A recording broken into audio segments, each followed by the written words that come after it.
Dr. Kao Hyun-woo wiped the sweat from his forehead as he walked through the dense forest. The morning sun was already hot, and his medical bag felt heavier with each step. He had been working at the small medical station on Kepler 442b for 3 years now. This planet was far from Earth, but it was home to many human families who wanted to start new lives among the stars. The forest around him was quiet except for the sound of his boots on the soft ground. Strange blue trees grew tall around him, their leaves making soft music in the wind. This was supposed to be a simple morning walk to check the air quality sensors. Nothing exciting ever happened on these routine trips, but today was different. His scanner began beeping loudly. The screen showed energy readings that made no sense. The numbers were jumping up and down like crazy. Hyun-woo stopped walking and looked at the device with confusion. In all his years of training, he had never seen readings like this. "What the hell?" he whispered to himself. He followed the signal deeper into the forest. The beeping got louder and faster. The trees became thicker, and strange purple flowers began growing on the ground. The air itself felt different here, like it was full of electricity. Then he saw it. Between two massive trees lay the biggest creature Hyun-woo had ever seen. It was at least 30 feet long, with scales that shimmered like metal in the sunlight. Wings that could have covered his entire medical station were folded against its body. Its head was the size of a small car, with horns that curved backward like a crown. It was a dragon. Hyun-woo's first thought was to run. Every story he had heard about dragons said they were dangerous. They breathed fire and ate people. They were monsters from old Earth legends that somehow became real among the stars. But as he stood there, frozen with fear, he noticed something wrong. The dragon's chest was barely moving, its breathing was shallow and fast. Its eyes were closed, and strange foam was coming from its mouth. The doctor in him took over. He dropped his scanner and ran to the creature. Up close, he could see that its scales were turning gray instead of their natural silver color. Its tongue was hanging out, and its body was shaking slightly. These were signs he recognized from his medical training. The dragon was dying. Hyun-woo pulled out his medical scanner and pointed it at the creature. The readings confirmed his fears. The dragon's heart was beating too fast and too weak. Its blood pressure was dropping.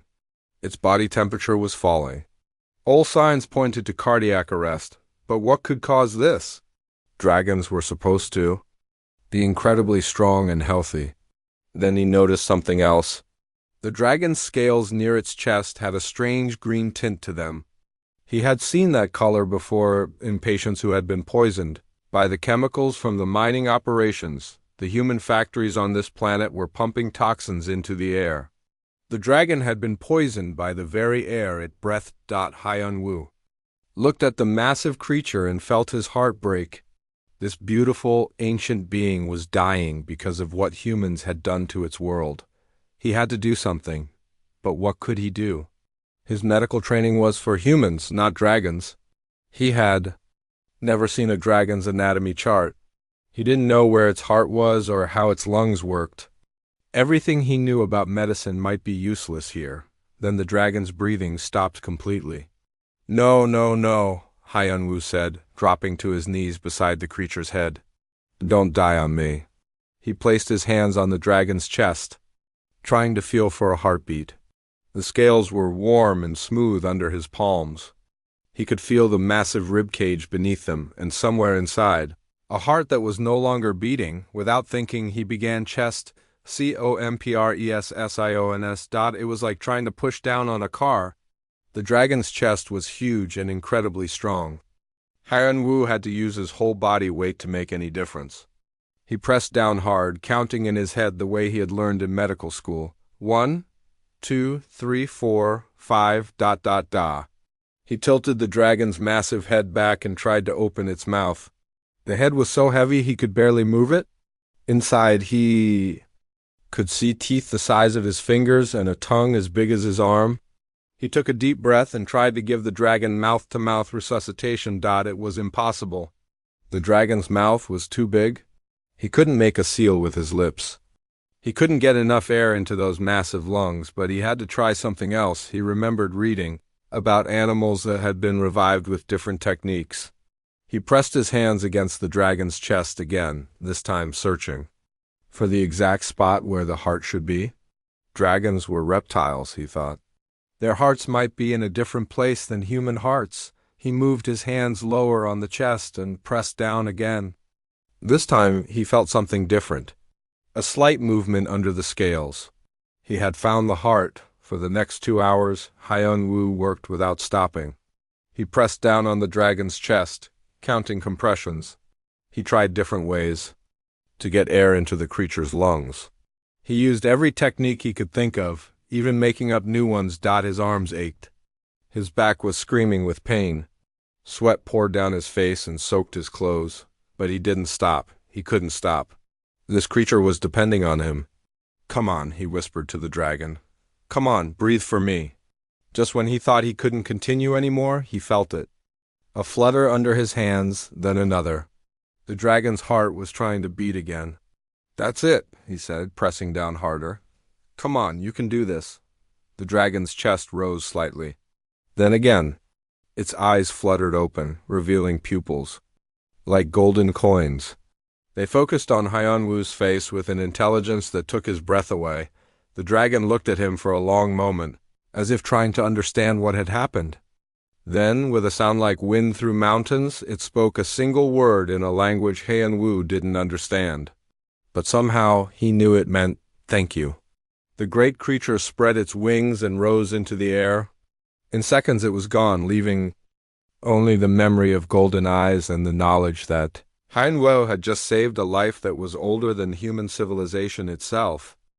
5 years had passed since that strange day in the forest. Dr. Kang Hyun-woo was no longer just a simple field medic. He had become the chief medical officer for all human colonies in the sector. His reputation had grown far beyond the small medical station on Kepler 442b. The story of the dragon had spread among the medical staff, though most people didn't believe it. They thought it was just a story Hyun-woo told to make his work sound more exciting. But the nurses who knew him well could see the change in his eyes when he talked about it. They knew something important had happened that day. Hyun-woo now worked from a large medical center on New Seoul, the biggest human colony in the sector. The building was tall and white, with hundreds of doctors and nurses working inside. He had his own office on the top floor, with big windows that showed the city below. But even with all his success, he still thought about the dragon every day. He wondered if the creature was still alive. He wondered if it remembered him. Sometimes, late at night, he would look up at the stars and hope that somewhere out there, golden eyes were looking back. What Hyun-woo didn't know was that his life was about to become very strange. It started with small things. A colony on Titan 7 reported that a deadly plague had suddenly disappeared overnight.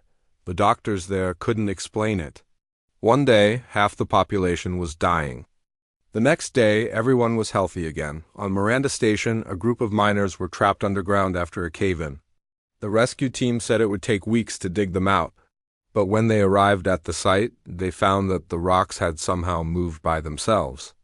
All the miners were safe and sitting outside, confused but unhurt. At the farming colony on Harvest Moon, the crops were failing because of strange insects that ate everything. The farmers were preparing to abandon the planet. But one morning, they woke up to find that every single insect was gone. Not dead, just gone. The crops grew better than ever after that. These stories reached Hyun-woo's desk as medical reports. At first, he thought they were just coincidences. Strange things happened all the time in space. But as more reports came in, he began to notice a pattern. Every single miracle happened to human colonies. Never to the other alien species in the sector, the Zenthari. A race of blue-skinned traders were still dealing with their usual problems. The Corvan Empire was fighting the same wars they had been fighting for centuries. The peaceful Mirathi were still struggling with their dying homeworld. But humans? Humans were having the best luck anyone had ever seen. Dr. Kim Jae-ho, Hyun-woo's assistant, brought him a cup of coffee and sat down across from his desk. Jae-ho was young and smart, fresh out of medical school with bright eyes and quick hands. "Chief," Jae-ho said, "have you seen these reports from the outer colonies?" Hyun-woo looked up from his computer screen. Which ones? All of them, Jae-ho said, spreading papers across the desk. In the past month alone, we've had 17 medical emergencies that solved themselves. 17? That's not normal. Hyun-woo picked up one of the reports. It was from a colony ship that had lost power in deep space. The crew was dying slowly as the air recycling system failed. Then somehow, the ship's engines restarted by themselves. The crew swore they heard something large moving around outside the ship, but when they looked, nothing was there. What do you think is causing this? Jae-ho asked. Hyun-woo thought about golden eyes and scales that shimmered like metal. I'm not sure, he said quietly, but I think someone is watching out for us. The reports kept coming. Every week brought new stories of humans being saved at the last minute. Ships that should have crash landed safely. Diseases that should have been fatal suddenly had cures. Natural disasters that should have destroyed entire colonies somehow missed them completely. The other species in the galaxy were starting to notice too. The Galactic Council, which governed all the different alien races, began asking questions. Why were humans so lucky? What was protecting them? Some aliens thought humans had found new technology. Others believed they had made a secret alliance with a powerful race. A few suggested that humans were using some kind of illegal genetic enhancement. But the truth was much simpler and much more beautiful than any of them could guess. Far away, in the deep mountains of an ancient world, a silver dragon named Taejin was learning everything he could about the humans who had saved his life. He had spent 5 years studying their colonies, watching their behavior, and slowly beginning to understand what made them different from other species. Taejin had seen thousands of species rise and fall over his long life. Most of them were selfish and violent. They fought wars over resources and territory. They enslaved weaker species and destroyed beautiful worlds for profit, but humans were different. They helped each other, even when it cost them greatly. They adopted children from other species and raised them as their own. They built hospitals and schools on worlds that had nothing to offer them in return, and one human had risked his life to save a dragon he had never met before. Every time Taejin prevented a disaster or cured a disease, he thought about Dr. Hyun-woo kneeling in the forest, refusing to give up even when the situation seemed hopeless. That memory drove him to protect these strange, wonderful creatures who had shown him something he had never seen before. True compassion. The dragon's actions were creating waves across the galaxy. Other ancient beings were beginning to take notice of humanity. Some were curious, others were concerned. A few were beginning to think that maybe it was time to stop hiding and start helping. But Taejin didn't care about the politics of ancient races. He only cared about protecting the species that had produced someone willing to save a dying stranger in the woods. In his office on New Seoul, Hyun-woo looked out at the stars and smiled. He didn't know why good things were happening to human colonies. He didn't know that somewhere in the darkness, golden eyes were watching and protecting. All he knew was that being a doctor had taught him something important. Sometimes the smallest acts of kindness could change the entire universe. The ancient world of eternal peaks was hidden deep in space, far from any trade routes or colonies. It had no name on any galactic map. Most species didn't even know it existed. The mountains here were so tall they touched the clouds, and the air was so pure it sparkled like diamonds. This was the home of the dragons. Taejin flew through the crystal-clear sky, his silver scales catching the light of 3 suns. Below him, the dragon city carved into the mountainside looked like a work of art. Towers of white stone spiraled up from the rock, connected by bridges that seemed to float in the air. It was a place of beauty and power that had stood for millions of years, but today, Taejin was not thinking about the beauty of his home. He was thinking about humans. He landed on a platform outside the Great Hall where the Elder Council met. The hall was huge, with walls covered in crystals that held the memories of dragon history. In the center sat 5 ancient dragons, each one older than entire civilizations. The eldest was Sujin, a dragon whose scales had turned pure white with age. She had seen the birth and death of 1,000 species. Her eyes were like deep pools of starlight, and when she spoke, her voice carried the wisdom of ages. Taejin, she said as he entered the hall. You have called for this meeting. Speak. Taejin walked to the center of the hall and bowed his head with respect. Around him, the other council members watched with curious eyes. There was Dongmin, a warrior dragon with scars across his black scales. There was Hana, whose golden scales shimmered as she moved. There was Wushik, ancient and wise, and finally Minho, the youngest council member at only 10,000 years. Old, honored elders, Taejin began. I wish to speak about the humans. Dongmin snorted, sending a small puff of flame from his nostrils. Humans? Why waste time on such young creatures? They have been in space for less than 1,000 years. They will be gone soon enough. That is what I once thought, Taejin said. But I have learned something that changes everything. I have spent 5 years studying them, watching them, learning their ways, and I have discovered something remarkable. He told them about the day he died, about the poison in the air that stopped his heart, about waking up to find a human kneeling over him, trying to save his life with strange techniques and desperate determination. A human saved you? Hannah asked, her voice full of surprise. But humans are afraid of dragons. All the stories say so. That is what makes this so important, Taejin said. This human Dr. Hyenwoo was afraid. I could smell his fear. But he saved me anyway. He risked his own life to help a creature that could have killed him easily. Sujin leaned forward slightly. You said you have been studying them for 5 years. Tell us what you have learned. Taejin had prepared for this moment. He had spent years collecting information, watching human colonies, studying their behavior. What he had discovered had changed his understanding of what it meant to be alive. I have seen humans do things that no other species does, he said. On the colony world of Haven, I watched a human family adopt 3 orphan Zenthuri children. They spent their life savings to give these alien children a good home. They gained nothing from this act, but perhaps they hoped for some future benefit. Dongmin suggested. No, Taejin said firmly. I watched them for months. The children were sick and needed expensive medicine. The family sold their home and lived in a small apartment so they could afford treatment.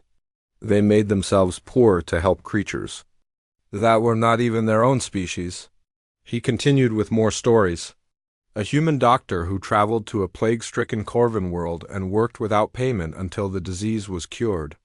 A human engineer who spent 20 years building water purification systems for primitive worlds that had nothing to offer in return. A human teacher who learned 17 different alien languages so she could educate refugee children from across the galaxy. These are not isolated incidents, Taejin explained. I have documented over 3,000 similar cases. Humans regularly sacrifice their own comfort, safety, and resources to help others. They do this not because they expect rewards, but because they believe it is right. Minho shifted uncomfortably.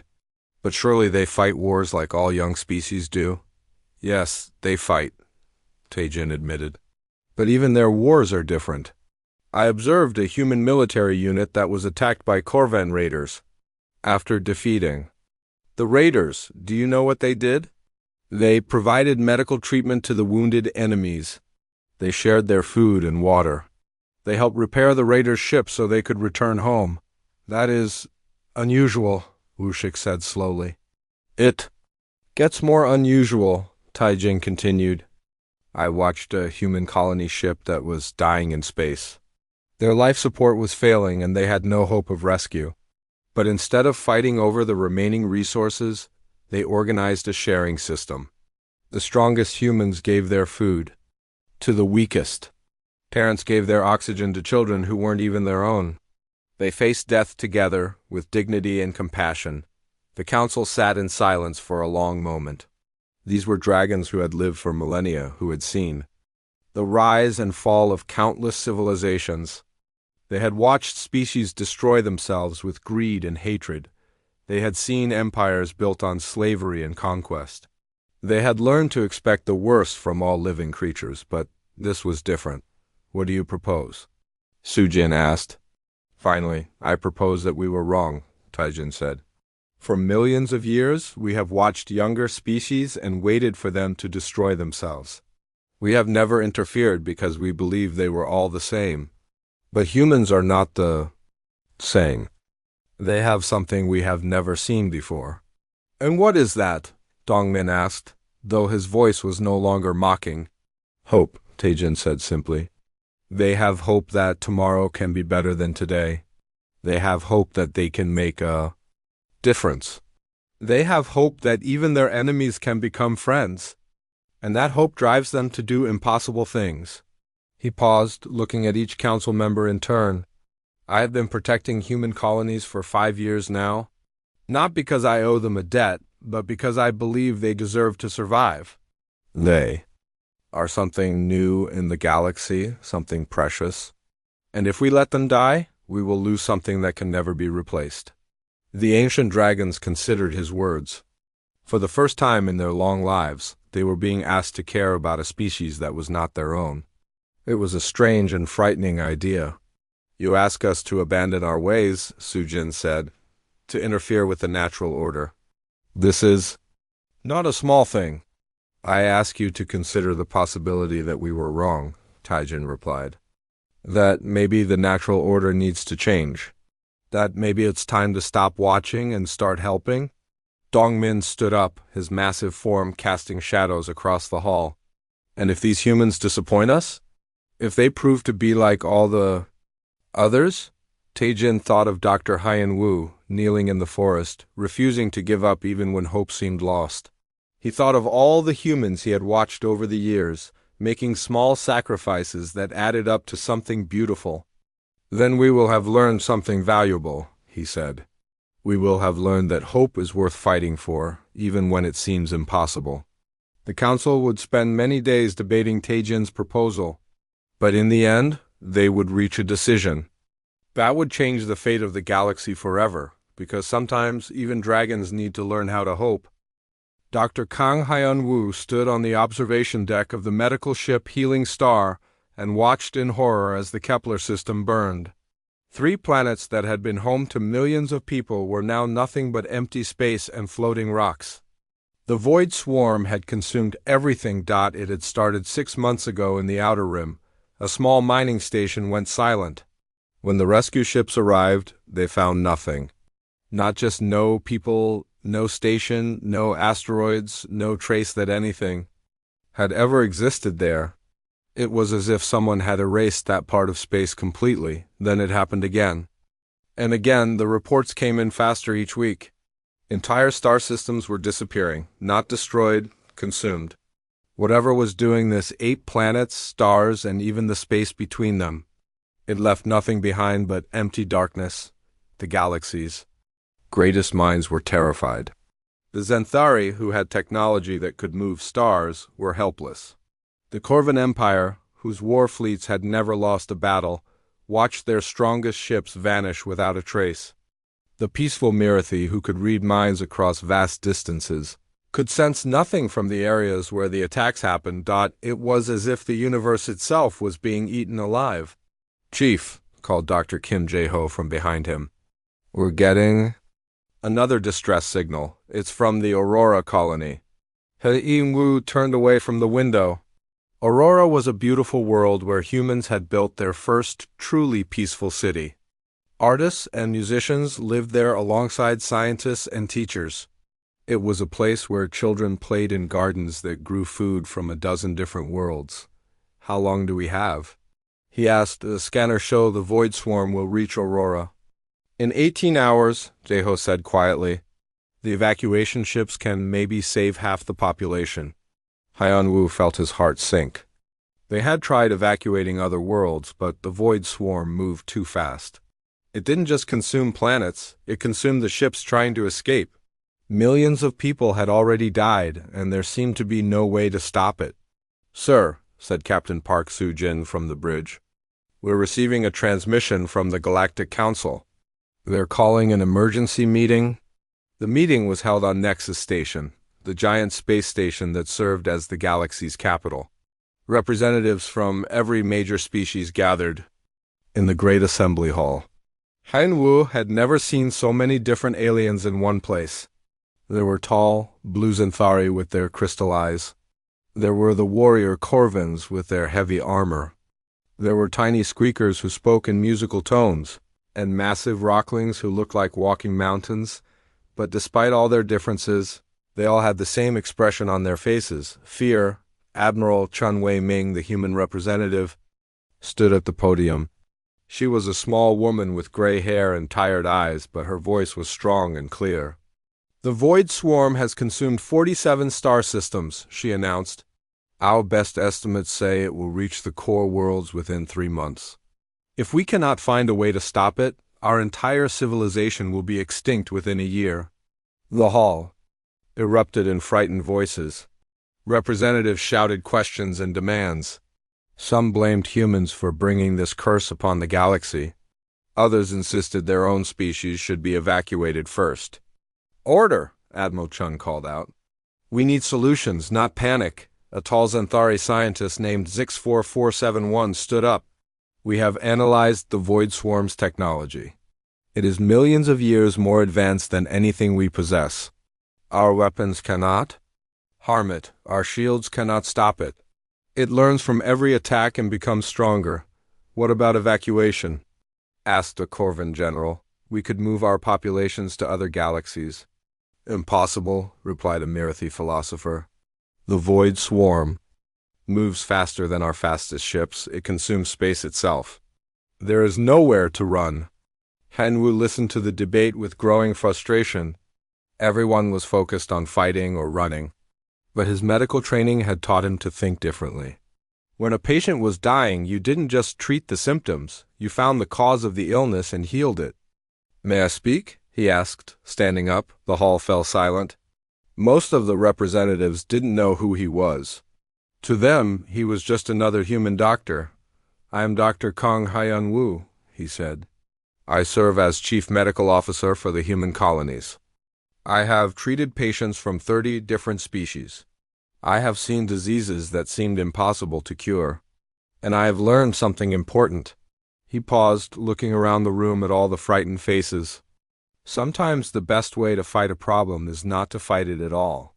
Sometimes you need to understand it, to heal it." The Xanthari scientist made a dismissive sound. "Doctor, this is not a disease. This is a weapon, a destroyer."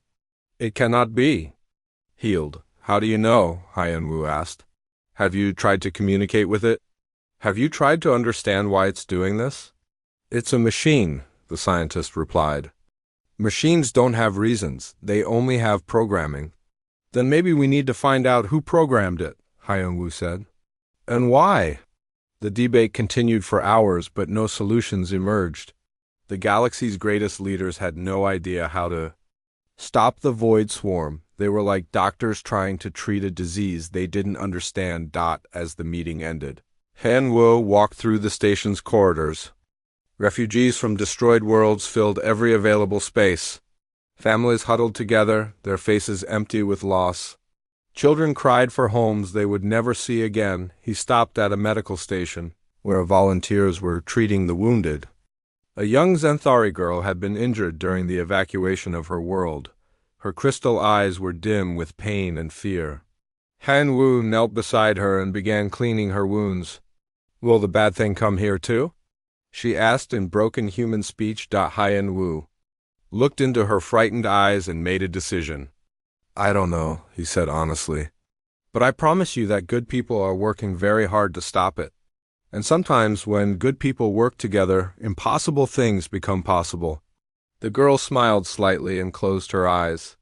As Hyun Woo continued treating her wounds, he thought about the Void Swarm. Everyone saw it as a destroyer. But what if it was something else? What if it was sick? What if it needed healing instead of fighting? It was a crazy idea. But crazy ideas were sometimes the only ones that worked. Outside the station, space itself seemed to shimmer with an evil presence. The Void Swarm was coming closer every day, consuming everything in its path. Soon it would reach the core worlds, and billions more would die. But in the medical bay, a human doctor was beginning to form a plan. It was dangerous and probably impossible. But it was also the only hope the galaxy had left, because sometimes the most important battles were fought not with weapons, but with compassion and understanding. And sometimes the only way to save everyone was to risk everything on a single act of faith. The Void Swarm had reached the human colonies. Dr. Kang Hyun-woo stood in his old medical station on Kepler 442b, the same place where he had saved a dying dragon 6 years ago. The evacuation ships had already taken most of the colonists too. Safety, but Hyun-woo had refused to leave. He was studying the Void Swarm's approach, trying to understand its patterns. His medical scanners showed something strange. The swarm wasn't just destroying randomly. It was testing each world as if looking for something specific. But what? The forest around the medical station was eerily quiet. Even the alien birds had stopped singing. The air itself felt heavy, like the moment before a terrible storm. Hyun-woo's scanner showed the swarm would arrive in less than an hour. Then he heard it, the sound of massive wings beating against the air. Hyun-woo looked up and saw a sight that made his heart race. A silver dragon was descending from the sky, its scales shimmering in the dying light. It landed gracefully in the same clearing where they had first met and folded its wings with quiet dignity. "Taejin?" Hyun-woo whispered. The dragon's golden eyes met his, and for a moment time seemed to stop. Then, to Hyun-woo's amazement, the dragon spoke in perfect human language. "Hello, Dr. Hyun-woo. I have come to repay a debt." Hyun-woo walked slowly toward the magnificent creature. "You learned our language." "I learned much more than that," Taejin replied. "I have spent 6 years studying your species. I have watched your colonies, learned your customs, and discovered something remarkable about humans." "What's that?" "You have hope when others have despair. You heal when others destroy. You sacrifice when others take. You are what my people call the Bright Ones, a species that brings light to the darkness." Hyun-woo felt overwhelmed. "I don't understand. Why are you here? The Void Swarm is coming?" Taejin's expression grew serious. "I am here because of the Void Swarm and because I know what it really is." The dragon began to tell an incredible story. Long ago, before any of the current species existed, an ancient race called the Builders had created the Void Swarm. But it wasn't a weapon. It was a test. The Builders wanted to know if younger species could evolve beyond violence and greed, Taejin explained. The Void Swarm was designed to appear when a civilization reached a certain level of development. If the species fought it with weapons and hatred, they would be consumed. But if they showed true compassion and wisdom, they would pass the test. "But how do you know all this?" Hyun-woo asked. "Because my people, the dragons, were tested long ago. We failed. We fought the swarm with fire and fury and nearly went extinct. Only a few of us survived by hiding in the deepest caves. We learned the truth too late to save our civilization." Hyun-woo felt a chill run down his spine. "So, the Void Swarm is coming for us because we've reached that level?" "Yes, but there is hope. The test can still be passed. Someone must enter the swarm's core and reprogram it with compassion instead of destruction. But it is a suicide mission. The person who enters will likely die in the process." Without hesitation, Hyun-woo said, "I'll do it." Taejin's eyes widened. "Did you not hear what I said? You will die." "Maybe," Hyun-woo said calmly, "but if I don't try, everyone dies. As a doctor, I swore an oath to save lives, even if it costs me my own. This is just a very big medical procedure." The dragon stared at him for a long moment. Then something incredible happened. Taejin began to shrink and change shape. His scales became smooth skin, his wings became arms, and his massive form became that of a tall, handsome human man with silver hair and golden eyes. "Then you will not go alone," Taejin said in his new human form. "I will come with you." "But why? You don't owe me anything." "You are wrong," Taejin said with a smile. "You saved my life, but more importantly, you saved my soul. You showed me that there is still good in the universe. If humanity fails this test, that light will go out forever. I cannot let that happen." The Void Swarm was unlike anything Hyun-woo had ever seen. It wasn't a single ship or creature. but a massive cloud of dark energy that seemed to eat light itself. Inside it, he could see the twisted remains of consumed worlds spinning in an endless dance of destruction. Taejin had transformed back into his dragon form to carry them both into the heart of the swarm. His scales were glowing with an inner light that protected them from the worst of the swarm's effects. But even so, Hyunwoo could feel the terrible hunger trying to tear him apart. "There!" Taejin called out over the roar of destroyed worlds. "The core!" At the center of the swarm was a massive crystalline structure that pulsed with sick, red light. It was beautiful and terrible at the same time, like a heart that had been infected with pure hatred. They landed on the core's surface, and Hyunwoo immediately began setting up his medical equipment. But this wasn't ordinary medicine, it was a healing that required both science and spirit. "I can see the problem," Hyunwoo said, reading his scanners. "The core is programmed to see all life as a disease to be cured through destruction. But if we can show it another way, How? Taejin asked.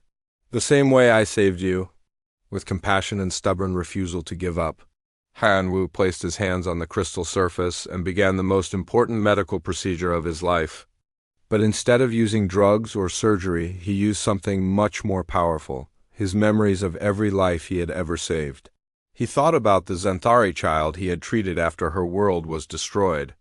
He thought about the Kovan soldiers he had healed after battle. He thought about every patient who had trusted him with their pain and fear. And he thought about a dying dragon in the forest, whose golden eyes had shown him that all life was precious. The crystal began to change, its red light slowly turning to gold. The swarm's hunger was being replaced by something else, understanding, but the process was killing Hyunwoo. The energy required to reprogram something so vast was too much for one person to handle. He could feel his life force being drained. "Away, I've got you," Taejin said, placing his clawed hand next to Hyunwoo's. "We'll do this together." The dragon's ancient power flowed through the crystal, amplifying Hyunwoo's compassion and spreading it throughout the entire swarm. Together, they showed the ancient machine what they had learned, that the greatest strength was not in destroying, but in healing.